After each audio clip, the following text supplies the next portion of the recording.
Hi friends, welcome to Indu's kitchen. இன்றைக்கி நம்மளோட கிச்சனில் ஒரு மாதம் வரைக்குமே கெட்டு போகாத ரொம்பவே சாஃப்டான டேஸ்டான ரவா லட்டு எப்படி செய்கிறதுன்னு பார்க்கலாம். இதை செய்கிறதுக்காக நான் இன்றைக்கி மெஷரிங் கப்பில் 1 கப் அளவு பொடியான ரவை எடுத்து வச்சுருக்கேன்.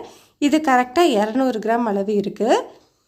நீங்கள் எந்த கப்பில் ரவை எடுக்கிறீங்களோ அதே கப்லேயே மற்ற பொருளையும் மெஷர் பண்ணிக்கோங்க.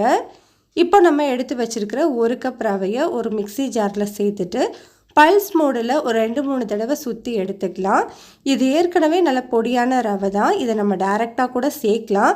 ஆனால் நம்ம குழந்தைங்களுக்கெலாம் கொடுக்கும்போது இந்த மாதிரி ஒன்றும் பாதியமாக பொடிச்சிட்டு செஞ்சோம் அப்படின்னா டேஸ்ட்டும் நல்லாயிருக்கும், சாப்பிட்றதுக்கும் ஈஸியாக இருக்கும். இப்போ இதை ஒன்றும் பாதியமாக பொடிச்சு எடுத்துகிட்டு வந்துடலாம். பாருங்கள், இந்த மாதிரி நீங்கள் பொடிச்சிங்கன்னா போதும். பல்ஸ் மோடில் ஒரு 2-3 தடவை சுற்றி எடுத்தால் போதும். ரொம்ப நைஸான பவுடராக அரைச்சிட்டோனாலும் நல்லா இருக்காது. இந்த மாதிரி இருந்தது அப்படின்னா சாப்பிட்றதுக்கு ரொம்ப ரொம்ப டேஸ்ட்டாக இருக்கும். வாயில் வச்ச உடனே கரைஞ்சி போகிற அளவுக்கு ரொம்பவே டேஸ்ட்டாக வரும். இப்போ இது தனியாக இருக்கட்டும். இப்போது அதே மிக்ஸி ஜாரில் நம்ம இந்த கப்பில் தான் 1 கப் அளவு ரவை எடுத்தோம் இல்லையா, அதே கப்பில் 1/2 கப் அளவு சர்க்கரை சேர்த்துக்கிறேன்.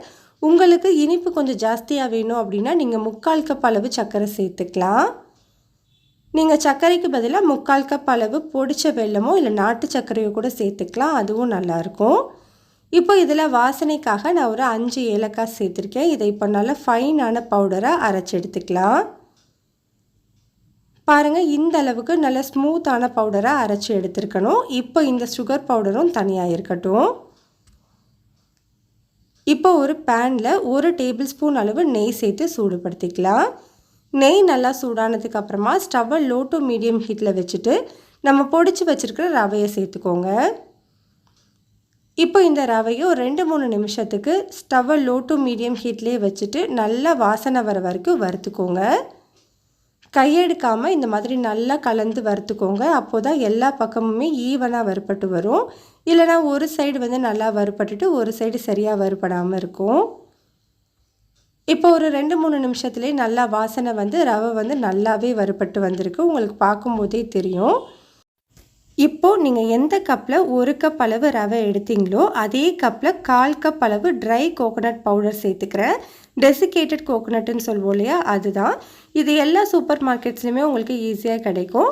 சப்போஸ் உங்களுக்கு இது கிடைக்கல அப்படின்னா நீங்கள் ஒரு ட்ரையான பேனில் 1/2 கப் அளவு துருவின தேங்காவை அதோட ஈரப்பதம் போகிற வரைக்கும் ஸ்டவ்வை லோ ஹீட்டில் வச்சு வறுத்துட்டு அதுக்கப்புறமா இந்த ஸ்டேஜில் நீங்கள் சேர்த்துக்கலாம். நீங்கள் இந்த தேங்காய் பொடி சேர்த்து செய்யும்போது அதோட வாசனையும் நல்லாயிருக்கும், ஃப்ளேவரும் நல்லாயிருக்கும், டேஸ்ட்டும் உங்களுக்கு சாப்பிட்றதுக்கு சூப்பராக இருக்கும். இந்த ட்ரை கோகோனட் பவுடர் சேர்த்துட்டு ஒரு நிமிஷத்துக்கு மட்டும் கலந்தால் போதும். ரொம்ப நேரத்துக்கு வறுக்க வேண்டாம். 1 நிமிஷம் நல்லா மிக்ஸ் பண்ணதுக்கப்புறமா உடனே ஸ்டவ் ஆஃப் பண்ணிக்கோங்க. ஸ்டவ் ஆஃப் பண்ணிவிட்டு நம்ம ஏற்கனவே பொடிச்சு வச்சுருக்கிற சர்க்கரையும் சேர்த்துட்டு இதை அப்படியே ஒரு பவுலுக்கு மாற்றிடலாம். இதே பேனில் வைக்கக்கூடாது. வச்சோம் அப்படின்னா நம்மளுக்கு ரவை ரொம்ப வெந்து போயிடும். இப்போ நான் உடனே ஒரு பவுலுக்கு மாற்றி வச்சுருக்கேன். இப்போ இது தனியாக இருக்கட்டும். இப்போது நம்ம ஒரு பேனில் 2 டேபிள் ஸ்பூன் அளவு நெய் சேர்த்துக்கலாம்.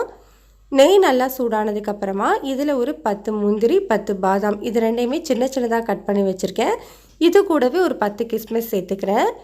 நட்ஸு சேர்க்குறதோட அளவு உங்களோட விருப்பத்தை பொறுத்தது தான். உங்களுக்கு விருப்பத்துக்கு ஏற்றது மாதிரி கொஞ்சம் அதிகமாகவோ இல்லை கம்மியாகவோ சேர்த்துக்கலாம். இது எல்லாத்தையுமே ஒரு நிமிஷத்துக்கு மட்டும் வறுத்துக்கோங்க. இந்த அளவுக்கு நல்லா வறுபட்டு வந்ததுக்கப்புறமா நம்ம ரெடி பண்ணி வச்சுருக்கிற ரவை மிக்ஸில் சேர்த்துக்கலாம். இப்போ இது ரொம்பவே சூடாக இருக்கும். அதனால் ஒரு கரண்டி வச்சு நல்லா ஈவனாக மிக்ஸ் பண்ணி விட்டுக்கோங்க. இப்போ பாருங்கள், நல்லா ஈவனாக மிக்ஸ் பண்ணிவிட்டேன். கை பொறுக்கிற சூடு வந்ததுக்கப்புறமா உங்களோட கை வச்சு நல்லா ஈவனாக ஒரு 30 செகண்டுக்கு மட்டும் கலந்து கொடுத்துக்கோங்க. அதுக்கப்புறமா உங்களுக்கு லட்டு எந்த சைஸில் வேணுமோ அதுக்கேற்ற அளவு மாவு எடுத்து இந்த மாதிரி நல்லா அழுத்தி பிடிச்சு விட்டுக்கோங்க. அப்போது தான் ஷேப் நம்மளுக்கு கரெக்டாக கிடைக்கும். பாருங்கள், இந்த மாதிரி உருண்டையாக பிடிச்சு எடுத்துக்கலாம்.